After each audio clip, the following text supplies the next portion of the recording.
Mario sports games have some of the best character rosters in the entire series, filled with obscure and niche characters that we don't get to see playable anywhere else. For example, the Switch era. It had the most mid Mario sports games, but we have to admit that the character rosters carried the game's quality to the point where many people bought them just to play as these gate-kept characters. However, these two Mario sports games separate themselves from the rest of the series, those being Mario Hoops 3-on-3 and Mario Sports Mix. The character rosters in these games definitely makes you raise an eyebrow, but we'll come back to this. First, it's important to discuss the developers of these two games. Surprise, it's Square Enix, the creators of Final Fantasy and Dragon Quest. At the time, Nintendo was exploring new ways to refresh its franchises and genres. Collaborating with Square Enix allowed them to introduce unique gameplay elements and character interactions that might have not been possible with their internal teams alone. They also collaborated with them for the character and art design. Square Enix's strong background in character design and world building helped in creating a visually appealing game. Their ability to blend Mario's world with sports mechanics while maintaining high quality visuals was a crucial factor. And honestly, I have to say that they really aced it, because the three worlds that we get to play in this game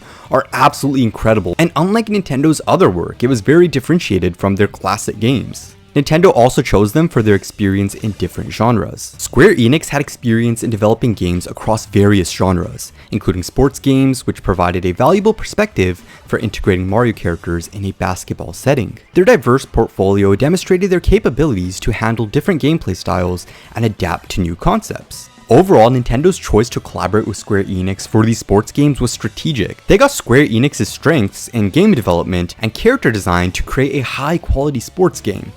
And it's very shocking how we literally had 4 sports in one game. But nowadays, the singular sports games that Nintendo has been releasing are insanely lame. Yeah, I'm talking about you, Mario Tennis.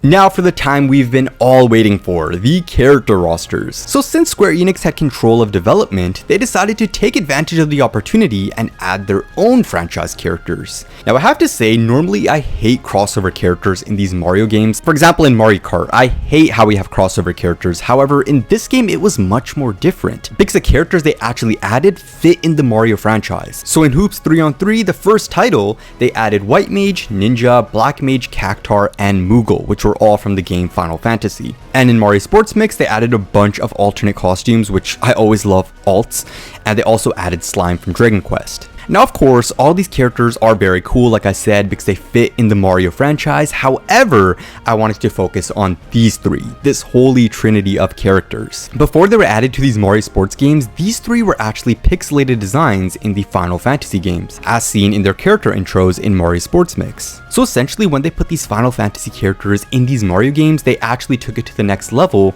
and modeled them to fit in the Mario universe, which is why these Final Fantasy characters blended so well in this universe and game. For example, White Mage, she was fully transformed into a Mario princess. She also perfectly blended in with the other two Mario princesses in this game, being Peach and Daisy, so much so to the point where people like you and I thought that she was a Mario princess, but unfortunately that was not the case. And it's quite interesting because White Mage resembles Rosalina quite a bit, especially in her pure white alternate costume in Mario Sports Mix. So much so to the point where people thought that Nintendo took inspiration from White Mage to create Rosalina's design, since White Mage actually came before Rosalina, which is why Rosalina wasn't seen in Mario Sports Mix. But I'm not gonna upset a whole fan base, and that's a conversation for another day, so I digress. But yeah, that's one of the reasons why I liked Square Enix's characters in this game. I felt like they actually added to the roster and enhanced it, which then innovated the gameplay while also keeping it in that classic Mario bubble. Unlike the crossover characters in Mario Kart, they're just kind of weird and out of place, like Nintendo just added them as a last resort. But yeah, this is why I'm praying for another Square Enix and Mario collab, because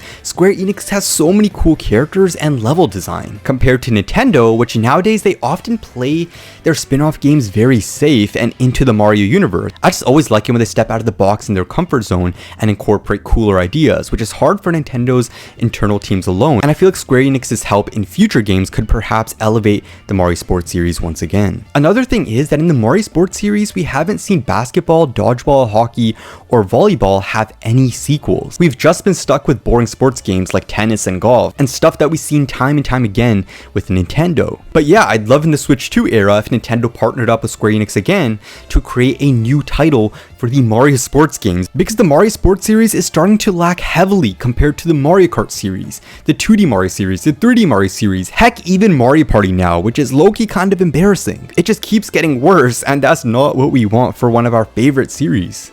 Let me know what you think about these two games, and make sure to subscribe to the channel and like the video for more Mario commentary like this.